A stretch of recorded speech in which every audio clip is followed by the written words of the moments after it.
Hey everyone, um, welcome to weekday coronavirus-driven mind stuff. My name is George Ortega, and it's Friday, May 8th, and I'm recording this at 4:41 in the morning. I intended to record this episode earlier, but I just got busy with other things, and so this is going to be today's episode. It's interesting. It's like one episode that's being recorded on the day tests. Most of the rest of them, or all the rest of them, I think, are recorded on the day before.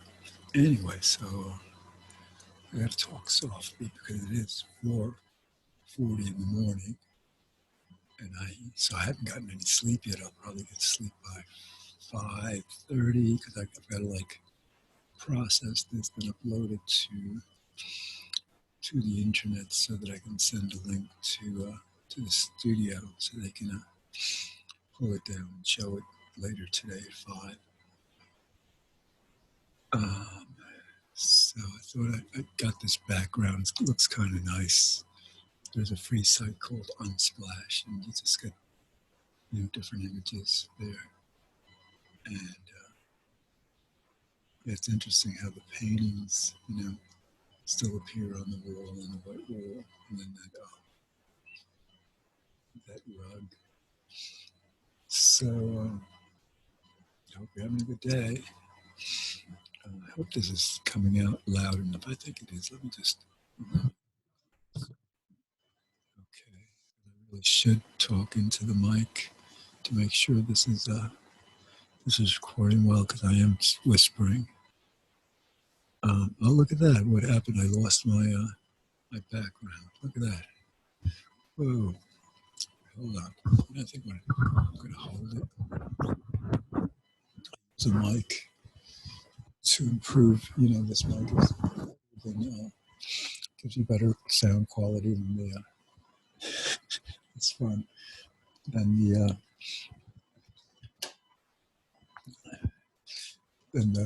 webcam mic. All right, so what's going on? Testing one. All right, sounds good.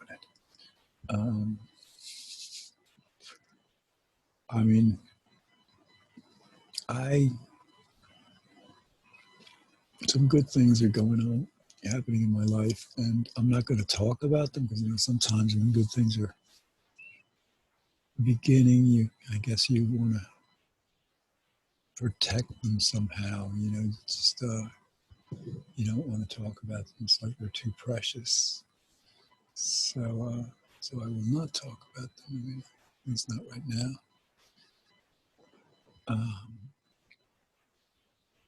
So I found out the unemployment benefits were being extended until August.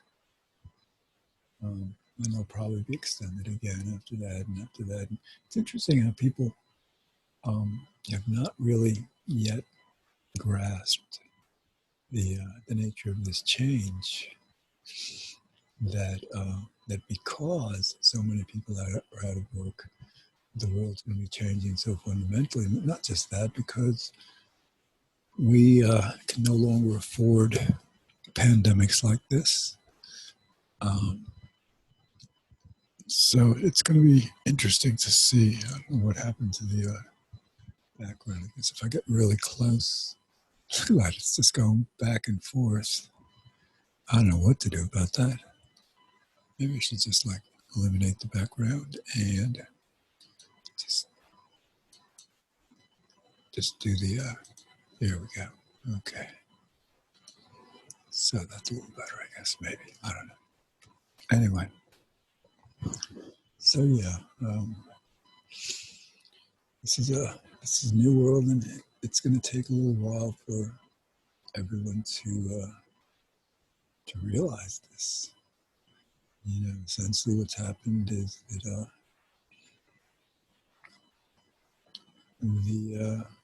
the economy has shifted. I mean, here's my guess. my guess is that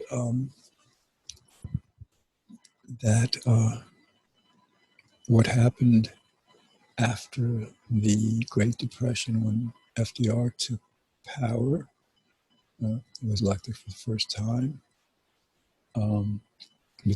He was elected in 32, but no, things are happening much faster. I'm guessing that in November,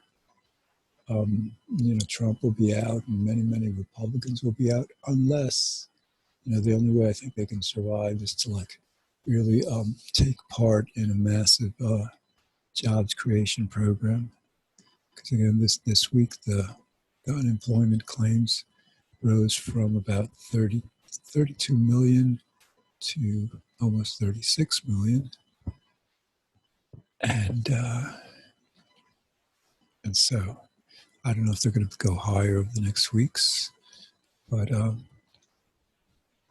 been talking to different people, and we've been thinking about different ideas about how to get these people to work. Like, for example,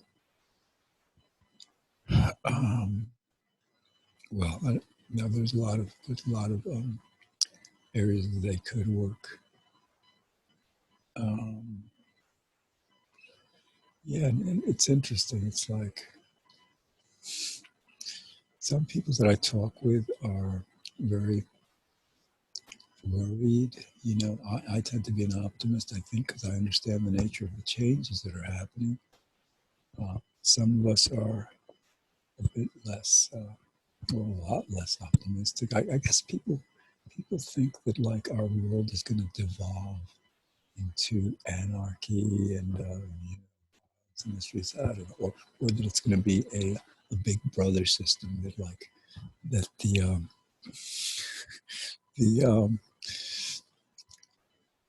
that the government will become tyrannical, and we'll all be wage slaves, and the rich are just going to consolidate their power. It's going to be a police state,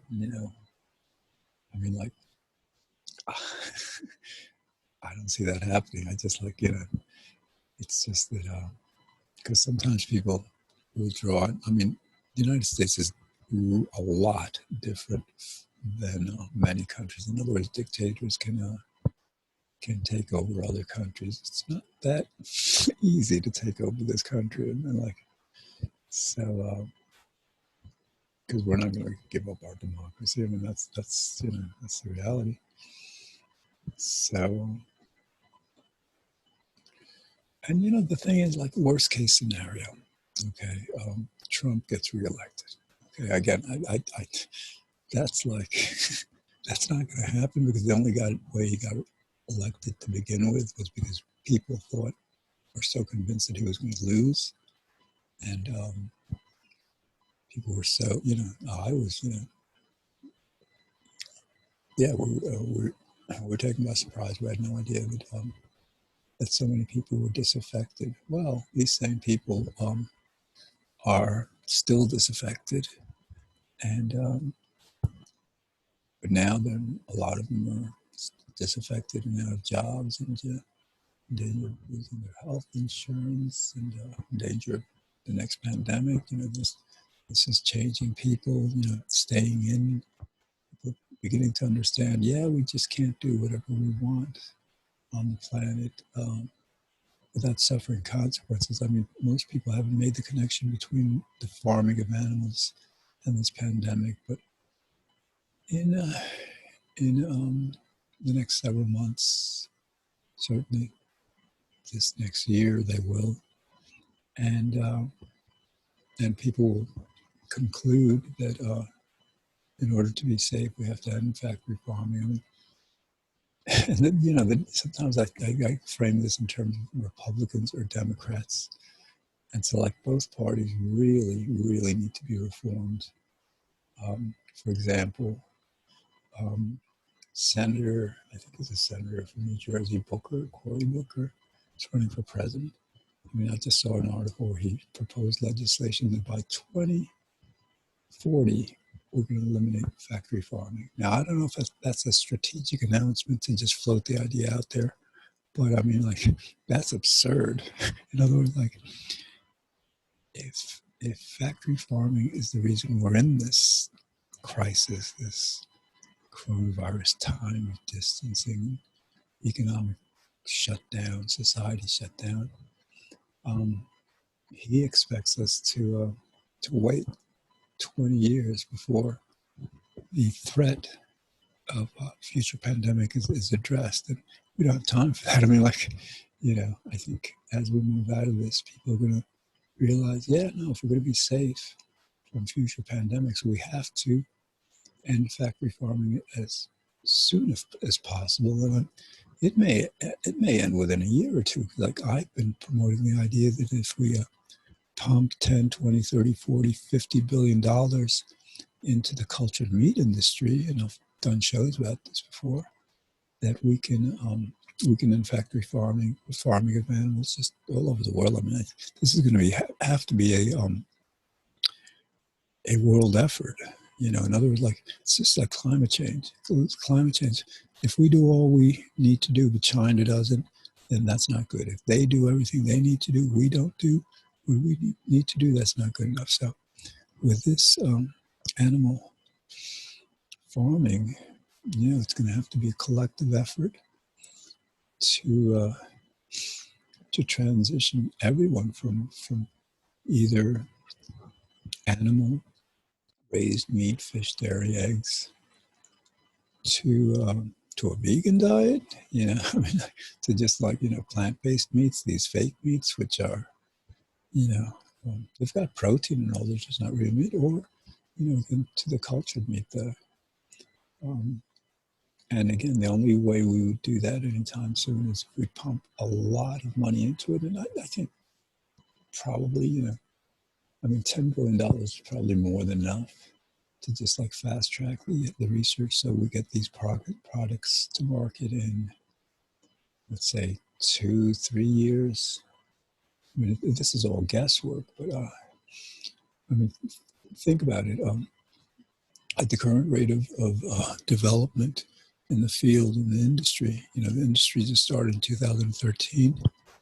There,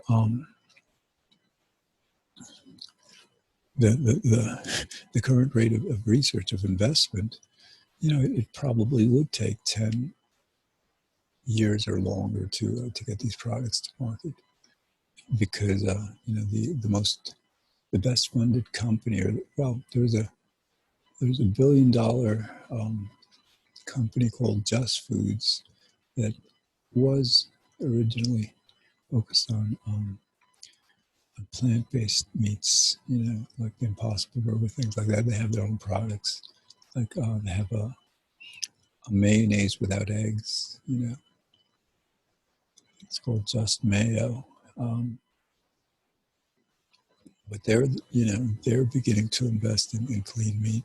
So they're probably the biggest player in the field right now, unless you count, the meager investments by Target and some of these, countries. I guess they want us to believe that they're really serious about this industry. I mean, like, they invest millions of dollars, but millions of dollars to them are like, $1 or $2 to us.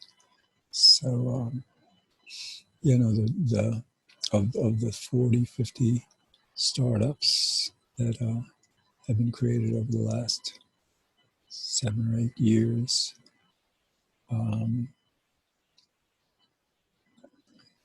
there's only one that's been, like, substantially funded. They just received about 156. And I keep on saying this. I mean, this is like, you can't say this enough. I mean, this is where we are. I mean, in other words, like, the only way we can stop future pandemics, the only realistic way is to do this. I don't think it's realistic to expect the planet to go vegan. It'd be great if that happened. That would be even better than the cultured meat, but I doubt it's going to happen. And so, like, again, I doubt people are going to be satisfied with living week after week, month after month, year after year, for what, 20 years, like Booker expects, before we end the threat of future pandemics by and in factory farming. And again, it's not just, he doesn't realize. I didn't read the article, I just saw the headline, but that was enough to tell me that his time frame. And again, maybe it's political, maybe he's just floating the idea out there with a long window, and then the experts will say, no, that's too long, you got to shorten it. And maybe they'll shorten it because of that.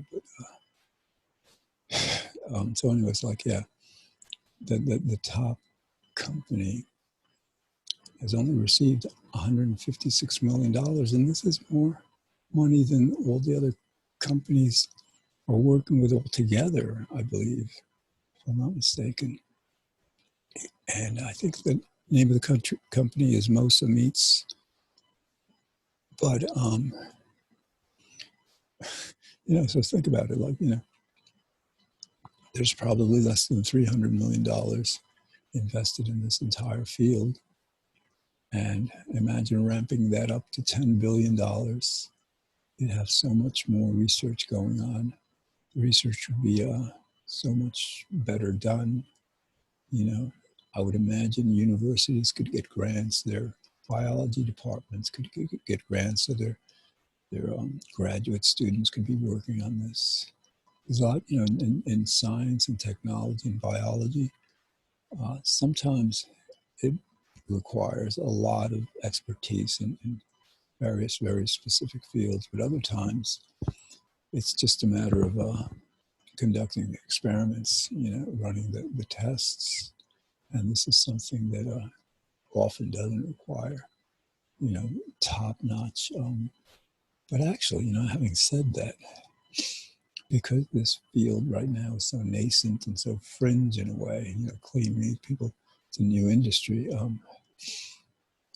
I don't think it's attracting the top talent of the food industry, of biologists and nutritionists and the scientists that are basically working on the challenges that have to be overcome before we can have, like, as many tons of meat and dairy and eggs as we want, that are grown in labs and sold in stores. So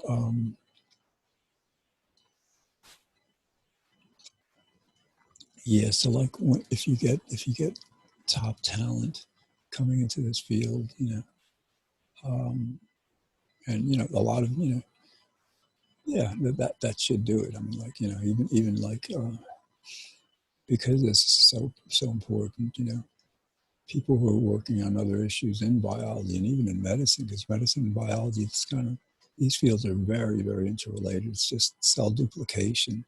And, for example, with medicine, they use this in tissue regeneration. They just grow tissue in a graft, like lab for grafts and things like that.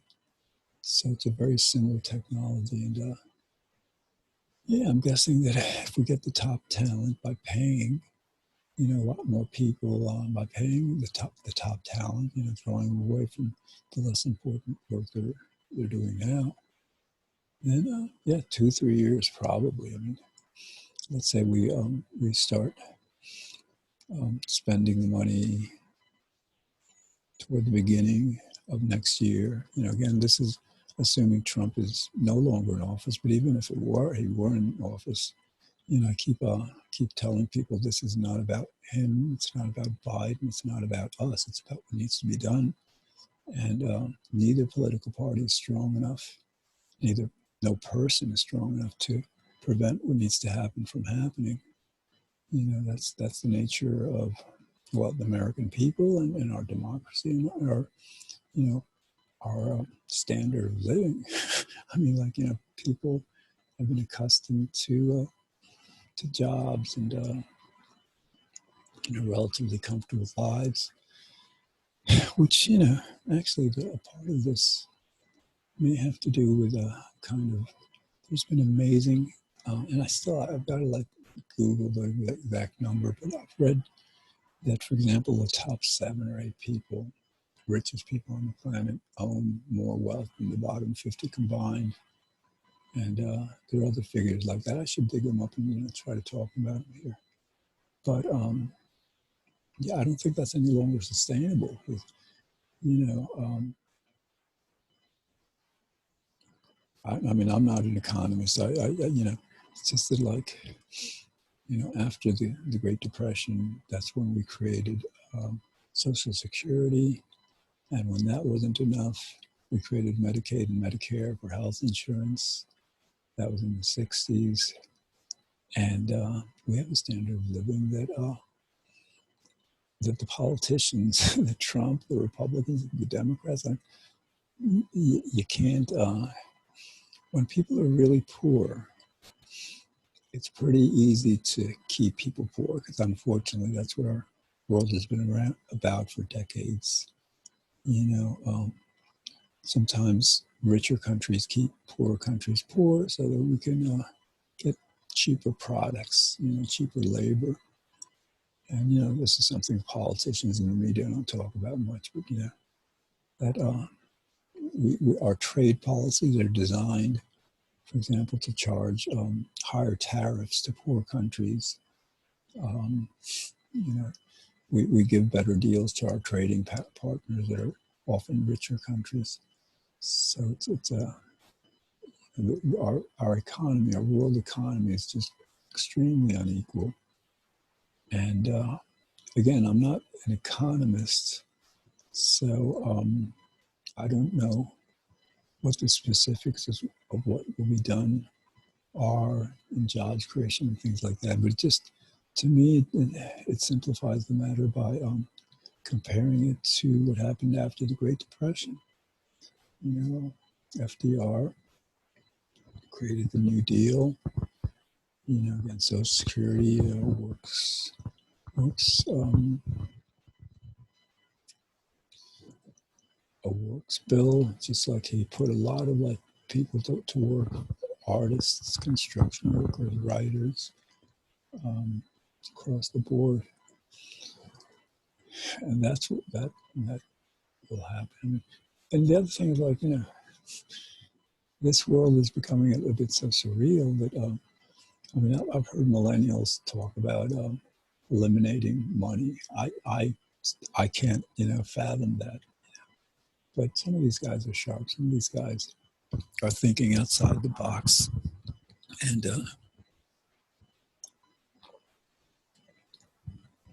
again, I have no idea how that would work. But then again, like, I don't know how this computer works. We put a lot of stuff together that's pretty amazing. Okay, so we've got 5 more minutes to go. Thank goodness. And hopefully I'll sleep until 12, and I gotta wake up for a 1 o'clock meeting that I have. That's only like 5-6 hours sleep, or I'll tell you I'll try to sleep after that if I can. Well, then I got a 2:30 meeting after that. After that, hopefully I'm free just till 9. I may have to clear my calendar for things in the afternoon so I can maybe get some more sleep or something.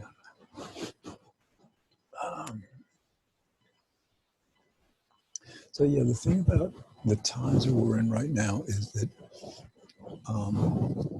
we're early into this. You know, we've already spent what, about close to $3 trillion on stimulus packages, and there's others in the works for another $2 trillion. That's, I mean, 2.2 trillion we just spent. That's about 10% of our GDP. That's, I don't know if you get, yeah, that's major. That's more. FDR spent about 6% of the GDP on his works program in the Depression. So this is, you know, this is a scale. It's funny because like some people have been against big government, which like big government is really big organization by people for the people. You know, we are the government. And some people don't like that. They want private companies to have more power. But the problem with that is private companies are not incorporated to serve the public good. I mean, that's when corporations began. That was actually a fundamental principle of getting incorporated.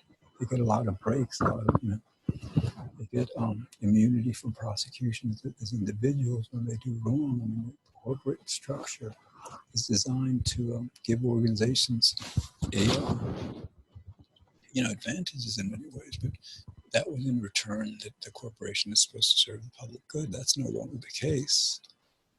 And obviously the corporations, between climate change and ignoring the threat of pandemics like this, that politicians and scientists have been warning us for decades. We can't afford to have corporations, big corporations and small government, because it's either, the era we're going into is like we either have big government and small corporations, or powerless corporations, and we all get by this, or we have, you know, big corporations and small government, and like, and who knows what happens? Because like, again, the corporations are not going to create the jobs that are needed, and provide the health care. I was talking to some people, we may actually have to nationalize the pharmaceutical industry in certain industries, because they're just like, they're too profit driven, and we can't afford that. I mean, if we're paying 10 times the price for some prescription drugs than they are in Canada, for example, that's, we've got to find better ways. Anyway, that's a lot of stuff. So I'm glad I'm done this. It's like 5:07. I'll get to sleep maybe around 5:45 or so, hopefully. And I hope you had a good day, because you're seeing this at 5 o'clock. So again, this is George Ortega, and this is on Channel 7. It's called Weekday Coronavirus Driven Mind Stuff. It's basically a video journal of my experience, my thoughts about coronavirus in this time, and various aspects, and the structure to it. So it's cablecast Monday through Friday in White Plains and some other communities. And I've got to get, I haven't uploaded any to YouTube anytime soon, but you can find these episodes, if you miss some of them on TV, you can find them on the White Plains Community Media website. They have all the episodes uploaded there. Okay, 37 seconds. Yeah, I'm looking forward to it. I'm going to talk about, actually, I'm going to talk not right now because I'm like so tired, but I'm going to talk about a film a screenplay that I wrote, and I'm going to try to get financing for it sometime, hopefully within the next year. All right, so again, I hope you had a great day. Use Zoom because that's a great way to connect and stay healthy, keep apart from people, and stay well. Okay, I'll see you tomorrow.